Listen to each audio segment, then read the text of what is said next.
Собственикот на рибникот Нежилово ни вети 25.000 евра за да ја запалиме викендичката во село Капиново, сведочеше денеска пред судот во Велес Сашо Муневски, веќе осуден за пожарот. Изигран сум, на крај не зедов ни денар, сведочеше тој.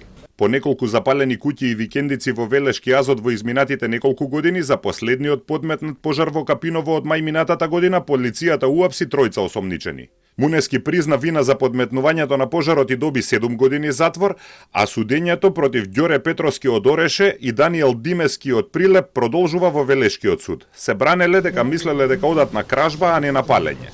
Муневски денеска сведочеше дека Ѓоре Петровски го запознал со собственикот на рибникот Нежилово Трајко Димовски, кој им ветил 25.000 евра за да ја запалат викендицата на Игор Јорданов за да го исплашат и да го избркаат од селото. Според него, тој и Петровски неколку пати се сретнале со Димовски, и во Прилеп и во неговиот рибник во Нежилово за да се договорат за опожарувањето. Петровски од место дофрлаше дека сведокот лаже и прашуваше колку му платиле. Трајко Димовски воопшто не е опфатен со обвинението.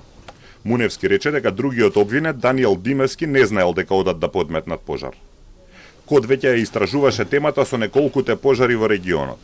Дел од луѓето на кои им изгореле куќите го обвинуваа Петровски како директен извршител, а некои и тогаш посочуваа дека нарачките дошле од Димовски. Тој пак за Код негираше каква било вмешаност во палењата.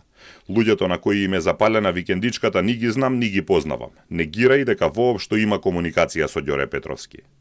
Они го поврзуваат тоа дека Ѓоре ишол во ресторанскиот дел тука ишол. Ја не можам некој што ќе дојде во ресторанскиот дел да го бркам назад или да чујам некој бил каков човек да е криминалец или ова, тоа ја да го бркам од овдека.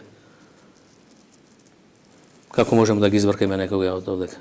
Ова е објект од јавен карактер за луѓе. Ѓоре Петровски, американецот, веќе е осудуван за подметнување пожари во Ореше. Беше обвинет за нарачано убиство во неговото село пред 20 години, но по децениско судење беше ослободен од одговорност.